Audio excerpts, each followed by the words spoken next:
Hi all.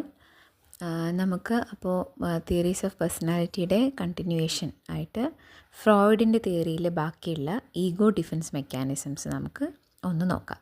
ഇത് വളരെ interesting ആയിട്ടുള്ളൊരു ടോപ്പിക്കാണ്. നമുക്കിത് നമ്മുടെ ഡെയിലി ലൈഫ് എക്സ്പീരിയൻസസുമായിട്ടും നമ്മൾ കണ്ടുമുട്ടുന്ന ആൾക്കാരുമായിട്ടും നമ്മുടെ തന്നെ സ്വന്തം ചില ഡിഫെൻസ് മെക്കാനിസമായിട്ടും നമുക്കിത് ഈസി ആയിട്ട് റിലേറ്റ് ചെയ്യാൻ പറ്റും.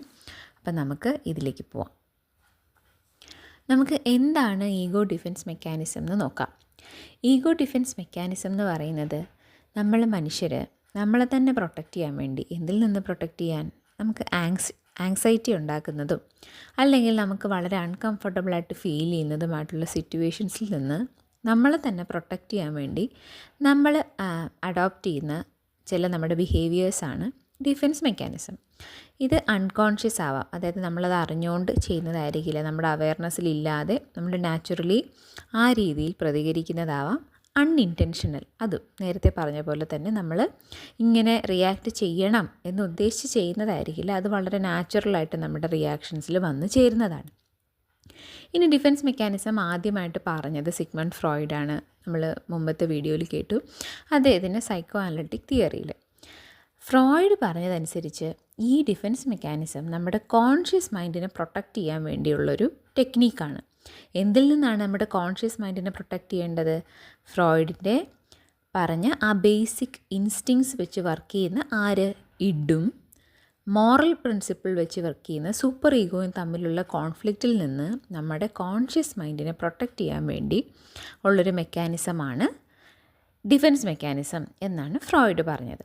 അപ്പോൾ ഈ ഡിഫെൻസ് മെക്കാനിസം ഉള്ളതുകൊണ്ട് നമ്മൾ എന്ത് അച്ചീവ് ചെയ്യുന്നു എന്നാണ് അദ്ദേഹം പറഞ്ഞത്? നമ്മളൊരു മെൻറ്റൽ ഹോമിയോസ്റ്റാസിസ്, അതായത് മെൻ്റലി നമുക്കൊരു ഇക്വിലിബ്രിയം, ഒരു സമാധാനം, ഇങ്ങനെ ഇങ്ങനെ വന്നതുകൊണ്ടാണ് ഞാൻ ഇങ്ങനെ റിയാക്ട് ചെയ്തത് എന്ന് സ്വയം സമാധാനിക്കാനൊരു വഴി.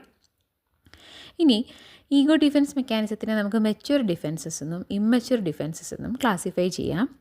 അപ്പോൾ അത് നെക്സ്റ്റ് സ്ലൈഡിൽ ഡീറ്റെയിൽഡായിട്ട് പറയാം.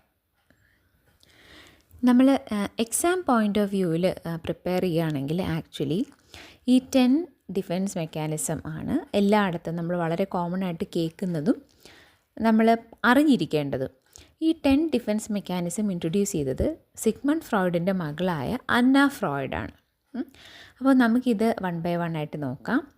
ഇതിനകത്ത് നേരത്തെ സ്ലൈഡിൽ സൂചിപ്പിച്ച പോലെ മെച്യൂർ ഡിഫെൻസസ്, ഇമ്മച്യൂർ ഡിഫെൻസസ് എന്ന് പറയുന്നത് കുറച്ചും കൂടി ഡീറ്റെയിൽഡ് ആണ്. അത് നിങ്ങളുടെ ഒരു അക്കാഡമിക് ഇൻട്രസ്റ്റിനെ അറിഞ്ഞിരിക്കാൻ വേണ്ടി ഞാനത് നെക്സ്റ്റ് സ്ലൈഡിൽ ആഡ് ചെയ്തിട്ടുണ്ട്. നമുക്കതും നോക്കാം.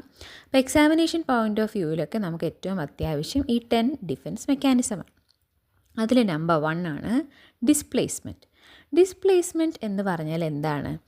നമുക്കതിന് ഈസി ആയിട്ട് പറയാം, അങ്ങാടിയിൽ തോറ്റതിന് അമ്മയോട് എന്ന് പറയുന്ന പോലെ ഒരാളോടുള്ള നമ്മുടെ ഫീലിങ്സ് നമ്മൾ മറ്റൊരാളോട് കാണിക്കാം. ഫോർ എക്സാമ്പിൾ നമുക്കിപ്പോൾ ഇതിലുള്ള എക്സാമ്പിൾ തന്നെ നോക്കാം. നമ്മുടെ ബോസിനോട് നമുക്ക് ദേഷ്യം തോന്നി, പക്ഷേ അത് നമ്മുടെ വീട്ടിൽ വന്ന് നമ്മുടെ ഹസ്ബൻഡിനോടോ വൈഫിനോടോ നമ്മൾ കാണിക്കുന്നു. അതാണ് ഡിസ്പ്ലേസ്മെൻറ്റ്.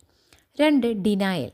ഡിനയൽ എന്ന് പറയുന്നത് എന്തെങ്കിലും ഒരു ഇൻസിഡൻറ്റ് ഹാപ്പൻ ചെയ്തു എന്നുള്ളതിനെ നമ്മൾ കംപ്ലീറ്റ്ലി ഡിനൈ ചെയ്യുകയാണ്. അതായത് നമ്മളിപ്പോൾ ഒരു വയലൻറ്റ് ക്രൈമിൻ്റെ വിക്റ്റിം ആയിരിക്കാം, നമുക്ക് എന്തോ ഒരു വല്ലാത്തൊരു ഇൻസിഡൻറ്റ് നമുക്ക് സംഭവിച്ചു, പക്ഷേ നമ്മളതങ്ങ് ഡിനൈ ചെയ്യുകയാണ് സംഭവിച്ചു എന്ന്. ഇത് നമുക്ക് ഏറ്റവും എവിഡൻ്റായിട്ട് കാണാൻ സാധിക്കുന്നതെന്ന് പറഞ്ഞാൽ ആക്സിഡൻ്റൽ ഡെത്ത്സ് ഉണ്ടാകുന്ന സ്ഥലങ്ങളിലാണ്. നമ്മൾ ആലോചിക്കുന്നത് നമുക്ക് ഒരിക്കലും അത് അക്സെപ്റ്റ് ചെയ്യാൻ പറ്റില്ല, ഇങ്ങനെ ഒരാൾ നമ്മളെ വിട്ടു പോയി എന്നുള്ളത്. അതാണ് ഡിനയൽ. റിപ്രഷൻ ഉണ്ട്, സപ്രഷനും ഉണ്ട്. അത് ചെറിയൊരു വ്യത്യാസമേ ഉള്ളൂ രണ്ടും തമ്മിൽ, അതൊന്ന് ശ്രദ്ധിച്ചോളൂ. റിപ്രഷൻ എന്ന് പറഞ്ഞാൽ നമുക്കത്ര അൺപ്ലസൻ്റ് അല്ലാത്തൊരു ഇൻഫർമേഷൻ നമ്മുടെ കോൺഷ്യസ് മൈൻഡിൽ നിന്ന് നമ്മൾ തന്നെ അങ്ങ് ഒഴിവാക്കുകയാണ്.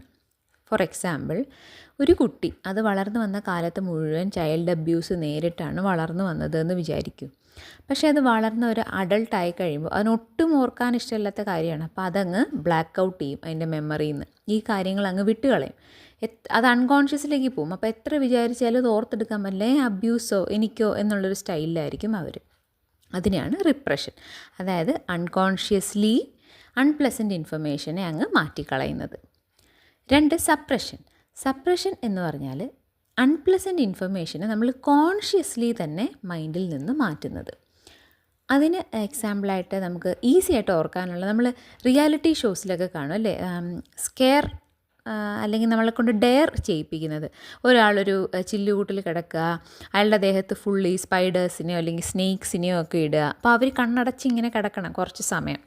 അപ്പോൾ സപ്രഷൻ എന്ന് പറഞ്ഞാൽ എന്തായിരിക്കും അവരപ്പോൾ മൈൻഡിൽ വിചാരിക്കുന്നത്? ഞാനൊരു അൺപ്ലസൻറ്റ് എക്സ്പീരിയൻസിലൂടെയാണ് പോയിക്കൊണ്ടിരിക്കുന്നതെന്നുള്ളത് മൈൻഡിൽ നിന്ന് അങ്ങനെ അങ്ങ് വിട്ടുകളയുകയായിരിക്കും അവർ ചെയ്യുന്നത്. കോൺഷ്യസ് ആയിട്ട് നമ്മൾ ഞാൻ പാമ്പുകളുടെ ഇടയിലാണ് ഇരിക്കുന്നത് എന്നുള്ളതിനെ വിട്ടിട്ട് വേറെന്തിനെങ്കിലും കുറിച്ച് അവർ ആലോചിച്ചുകൊണ്ടിരിക്കുകയായിരിക്കും. അതാണ് സപ്രഷൻ. ഇനി സബ്ലിമേഷൻ എന്ന് പറഞ്ഞാൽ അൺഅക്സെപ്റ്റബിൾ ആയിട്ടുള്ള ഇമ്പൾസസിനെ നമ്മൾ മോർ അക്സെപ്റ്റബിൾ ഔട്ട്ലെറ്റ്സിലേക്ക് മാറ്റുക. അതിന് എക്സാമ്പിൾ വളരെ രസകരമാണ്, നമ്മളെല്ലാവരും എക്സ്പീരിയൻസ് ചെയ്യുന്നതാണ്. ഹസ്ബൻഡും തമ്മിൽ ഭയങ്കര വഴക്ക്. അപ്പോൾ എന്തു പറ്റി? സ്പൗസിനോട് ദേഷ്യപ്പെട്ട് ഒച്ചയെടുത്ത് അടി ഉണ്ടാക്കുന്നതിന് പകരം എനിക്കിവിടെ നിൽക്കാൻ വയ്യ, ഞാനൊന്ന് നടക്കാൻ പോട്ടെ എന്ന് പറഞ്ഞ് പുറത്തേക്ക് ഇറങ്ങുന്നത്. അതായത് സ്പൗസിനോട് ദേഷ്യം കാണിക്കുന്നതിന് പകരം അതിന് വേറൊരു ഔട്ട്ലെറ്റ്, ഞാൻ പുറത്തേക്ക് പോകണം, ഞാൻ എക്സസൈസ് ചെയ്യാൻ പോകണു എന്നുള്ള രീതിയിൽ പോകുന്നത്. അതിനെയാണ് സബ്ലിമേഷൻ എന്ന് പറയും. പ്രൊജക്ഷൻ, നമ്മളുടെ തന്നെ അൺഅക്സെപ്റ്റബിൾ ആയിട്ടുള്ള ഫീലിങ്സ് മറ്റൊരാളിൽ ആരോപിക്കുക. അതിന് എക്സാമ്പിൾ, നമുക്കൊരു എക്സ്ട്രാ മാരിറ്റൽ അഫെയർ ഉണ്ട്. പക്ഷേ നമ്മൾ എന്താണ് ചെയ്യേണ്ടത്? നമ്മൾ തിരിച്ച് വന്നിട്ട് വീട്ടിൽ വന്നിട്ട് നമ്മുടെ സ്പൗസിനെ സംശയിക്കും, ഇവർക്കിനി വേറെ എന്തെങ്കിലും ബന്ധം ഉണ്ടെങ്കിലോ?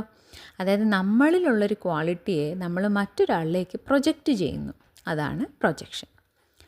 ഇൻ്റലക്ച്വലൈസേഷൻ, അതായത് സ്ട്രെസ്ഫുൾ ആയിട്ടുള്ള കാര്യങ്ങളെ നമ്മളൊരു മോർ ക്ലിനിക്കൽ വേയിൽ എന്ന് വെച്ചാൽ കുറച്ചും കൂടെ ഇൻ്റലക്ച്വലി നമ്മൾ അതിനെ അപ്രോച്ച് ചെയ്യുന്നു. ഫോർ എക്സാമ്പിൾ, ഇപ്പം ഒരു ഫാമിലിക്ക് ഒരു ഡിവാസ്റ്റേറ്റിംഗ് ന്യൂസ് കിട്ടിയെന്ന് വിചാരിക്കും. അവിടെ ആർക്കെങ്കിലും ക്യാൻസർ ഡയഗ്നോസ് ചെയ്തു.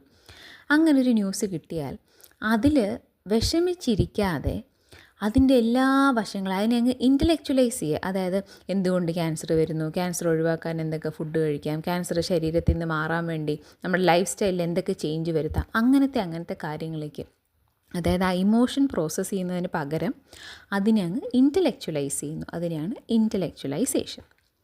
റാഷണലൈസേഷൻ, നമുക്കുണ്ടാവുന്ന ഒരു അൺഅക്സെപ്റ്റബിൾ ഫീലിങ്ങിന് ഒരു ലോജിക്കൽ എക്സ്പ്ലനേഷൻ അങ്ങ് കൊടുക്കുക. ഫോർ എക്സാമ്പിൾ, നമുക്ക് ഇഷ്ടപ്പെട്ടൊരു വീട് വയ്ക്കാൻ വേണ്ടി നമ്മൾ ലോണിന് അപ്ലൈ ചെയ്തു. പക്ഷേ നമ്മുടെ ലോൺ അവർക്ക് തന്നില്ല, ലോൺ നമുക്ക് സാങ്ഷൻ ആയില്ല. അപ്പോൾ നമ്മൾ പറയുകയാണ്, നന്നായി, ആ ഹൗസ് എന്തായാലും ഞാൻ ഉദ്ദേശിച്ചിരുന്ന എൻ്റെ ഡ്രീം ഹൗസ് എന്ന് പറയുന്നത് അല്ലെങ്കിലേ കുറച്ച് വലുതായിരുന്നു. അപ്പോൾ എനിക്ക് ലോൺ കിട്ടാത്തത് എന്തായാലും നന്നായി. അതായത് ലോൺ കിട്ടിയില്ല എന്നുള്ളത് നമുക്ക് അൺഅക്സെപ്റ്റബിൾ ആണ്. പക്ഷേ നമ്മളതിനെ ഒരു ലോജിക്കൽ എക്സ്പ്ലനേഷൻ കൊടുത്ത് റാഷണലൈസ് ചെയ്യുന്നു. ഇതാണ് റാഷണലൈസേഷൻ. അടുത്തത് റിഗ്രഷൻ, നമ്മുടെ ഏർലിയർ ബിഹേവിയേഴ്സിലേക്ക് നമ്മൾ തിരിച്ചു പോവുക. അതായത് നമുക്ക് ഭയങ്കര സ്ട്രെസ്സ് വരുമ്പോൾ നമുക്ക് കുഞ്ഞിലെ എന്താണോ നമുക്ക് റിലീഫ് തന്നിരുന്നത്, ചിലപ്പോൾ നമുക്കുള്ളൊരു ടെഡ്ഡി ബെയറിനെ ഹഗ് ചെയ്യുമ്പോഴായിരിക്കും, അല്ലെങ്കിൽ നമ്മൾ ചെറുപ്പത്തിലുണ്ടായിരുന്ന ടോയ്സ് വെച്ച് കളിക്കുമ്പോഴായിരിക്കും. അപ്പോൾ നമുക്ക് ഭയങ്കരമായിട്ട് സ്ട്രെസ്സ് തോന്നുമ്പോഴത്തേക്കും നമ്മൾ ഏർലിയർ ബിഹേവിയേഴ്സ്, മുമ്പ് നമ്മൾ എന്ത് ചെയ്തിരുന്നോ അതിലേക്ക് തിരിച്ചു പോവുക. അതായത് നമ്മളിപ്പോൾ റിയാലിറ്റിയെ എസ്കേപ്പ് ചെയ്യാൻ ശ്രമിക്കുന്നതിന് ഇക്വലൻ്റ് ആയിട്ടുള്ളൊരു ബിഹേവിയർ. റിയാക്ഷൻ ഫോർമേഷൻ, നമുക്ക് ഒരു അൺവാണ്ടഡ് ഇമ്പൾസ് വന്നു, അതിനെ നേരെ അതിൻ്റെ ഡയറക്റ്റ് ഓപ്പോസിറ്റ് റിയാക്ഷൻ എന്താണോ അത് കാണിക്കുക. അതായത് നമ്മളിപ്പോൾ ബ്രേക്കപ്പായി, നമ്മളെ പാർട്ട്ണറുമായിട്ട് നമ്മൾ ബ്രേക്കപ്പായി. അപ്പോൾ നമ്മൾ ആക്ച്വലി നമ്മുടെ വികാരം എന്ന് പറയുന്നത് നമ്മൾ സാഡാണ്. പക്ഷെ നമ്മൾ എക്സ്പ്രസ് ചെയ്യുന്നത് എന്താണ്? സന്തോഷം, എങ്ങനെയെങ്കിലും ആ റിലേഷനിൽ നിന്ന് മാറിയത് തന്നെ എനിക്ക് സന്തോഷം എന്ന് പറയുന്നത് റിയാക്ഷൻ ഫോർമേഷൻ എന്ന് പറയുന്ന ഒരു ഡിഫെൻസ് മെക്കാനിസമാണ്. ഇനി നമ്മൾ നേരത്തെ പറഞ്ഞ പോലെ നമുക്ക് പ്യുവർ അക്കാഡമിക് ഇൻട്രസ്റ്റിന് വേണ്ടി അറിഞ്ഞിരിക്കാം. നമുക്ക് എക്സാമിനേഷൻ പോയിൻ്റ് ഓഫ് വ്യൂവിലൊന്നുമില്ല, നമ്മളിപ്പോൾ സൈക്കോളജിസ്റ്റായിട്ടൊക്കെ പ്രാക്ടീസ് ചെയ്യുന്ന സമയത്ത് നമുക്ക് അറിഞ്ഞിരിക്കേണ്ടതാണിത്. അതിനകത്ത് ഡിഫെൻസസിനെ തന്നെ നമ്മൾ രണ്ടായിട്ട് ക്ലാസിഫൈ ചെയ്തിട്ടുണ്ട്, മെച്യൂർ ഡിഫെൻസസും ഇമ്മെച്യൂർ ഡിഫെൻസസും. അതിൽ മെച്യൂർ ഡിഫെൻസസ് എന്ന് പറഞ്ഞാൽ ആകെ 4 വരുന്നുള്ളൂ: ആൾട്രൂയിസം, സപ്രഷൻ, സബ്ലിമേഷൻ, ഹ്യൂമർ. ഇതിൽ സപ്രഷനും സബ്ലിമേഷനും നമ്മൾ ഓൾറെഡി നോക്കി.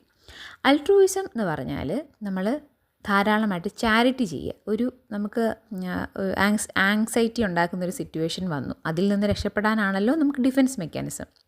ആ സമയത്ത് പെട്ടെന്ന് നമ്മൾക്ക് തോന്നണം നമുക്ക് കുറച്ച് പാവങ്ങളെ സഹായിച്ചേക്കാം എന്ന് തോന്നി നമ്മൾ മറ്റുള്ളവരെ ഹെൽപ്പ് ചെയ്യാൻ ഇറങ്ങിത്തിരിക്കുക. അതാണ് ആൾട്രൂയിസം. ഹ്യൂമർ എന്ന് പറഞ്ഞാൽ അവനവന് വരുന്ന ഈ ദുരവസ്ഥയെ തമാശ കൊണ്ട് ഓവർകം ചെയ്യുക, അതാണ് ഹ്യൂമർ. ഇനി ഇമ്മച്വർ ഡിഫെൻസസിൽ നമ്മൾ നോക്കാത്ത കാര്യങ്ങൾ അത് മാത്രം പറയാം. ആദ്യത്തേത് ആക്ടിങ് ഔട്ട് എന്ന് വെച്ചാൽ കുട്ടികളൊക്കെ നമുക്ക് അവർ വേണ്ടുന്നൊരു ഐറ്റം അവർക്ക് കിട്ടിയിട്ടില്ല എന്നുണ്ടെങ്കിൽ അവർ വല്ലാതെ ഒരു ടെമ്പർ ടാൻട്രം ഒക്കെ കാണിക്കും അല്ലേ. അതേപോലെ ഫിസിക്കലി അങ്ങ് പെട്ടെന്ന് അങ്ങ് എക്സ്പ്രസ് ചെയ്യുക, അങ്ങ് റിയാക്ട് ചെയ്യുക, അതിനെയാണ് ആക്ടിങ് ഔട്ട് എന്ന് പറയുന്നത്. ഡിസോസിയേഷൻ എന്ന് പറഞ്ഞാൽ റിയാലിറ്റിയുമായിട്ട് ടച്ചിലല്ലാതെ പെരുമാറുക. ഇങ്ങനത്തെ ഒരു സിറ്റുവേഷനേ സംഭവിച്ചിട്ടില്ല.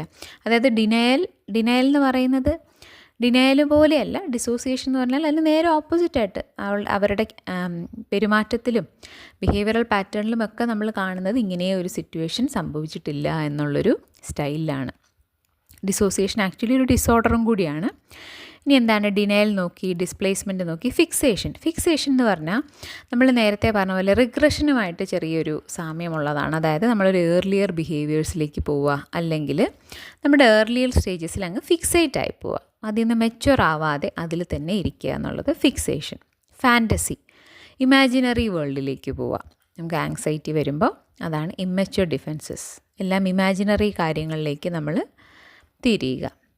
ഐഡൻറ്റിഫിക്കേഷൻ എന്ന് പറഞ്ഞാൽ അതിന് ഈസി ആയിട്ടൊരു എക്സാമ്പിൾ പറഞ്ഞാൽ, ഒരു അബ്യൂസ് അനുഭവിച്ചൊരു കുട്ടി വലുതാവുമ്പോൾ അത് വീണ്ടും അബ്യൂസറായി മാറുന്നു.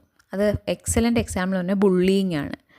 ബുള്ളിയിങ് അനുഭവിച്ച ഒരു കുട്ടി വലുതാകുമ്പോൾ അത് തന്നെ മറ്റുള്ളവരെ ബുള്ളി ചെയ്യാൻ തുടങ്ങും. ഐഡൻറ്റിഫിക്കേഷൻ എന്ന് പറഞ്ഞാൽ നമുക്ക് ആങ്സൈറ്റി ഉണ്ടാക്കിയത് എന്താണോ അതായിട്ട് നമ്മളങ്ങ് ഐഡൻറ്റിഫൈ ചെയ്യും, അതായിട്ട് നമ്മൾ മാറാൻ ശ്രമിക്കും. പാസീവ് അഗ്രഷൻ എന്ന് പറഞ്ഞാൽ നമ്മൾ ആക്ച്വലി റിയാക്ട് ചെയ്യാതെ സൈലൻറ്റ് ട്രീറ്റ്മെൻറ്റ് അങ്ങനെയൊക്കെ പോവുക.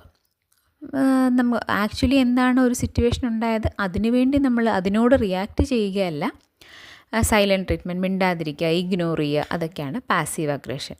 പ്രൊജക്ഷൻ നമ്മൾ നോക്കി, റാഷണലൈസേഷൻ നോക്കി, റിയാക്ഷൻ ഫോർമേഷൻ നോക്കി, റിഗ്രഷൻ, റിപ്രഷൻ, സ്പ്ലിറ്റിംഗ് എന്ന് പറഞ്ഞാൽ നമുക്ക് വരുന്ന ആ ഒരു റിയാക്ഷനെ ഗുഡ് എന്നോ ബാഡ് എന്നോ ആയിട്ട് നമ്മൾ ക്ലാസിഫൈ ചെയ്യുക. അതൊരു തരം ബ്ലാക്ക് ആൻഡ് വൈറ്റ് തിങ്കിങ്ങും കൂടിയാണ്. അതായത് ഒരു മിഡിൽ ഗ്രൗണ്ട് ഇല്ല. ഒന്നുകിൽ നമുക്ക് സംഭവിച്ചത് വളരെ മോശമായിട്ടുള്ളൊരു കാര്യം, അല്ലെങ്കിൽ നമുക്ക് സംഭവിച്ചത് വളരെ നല്ലതായിട്ടൊരു കാര്യം.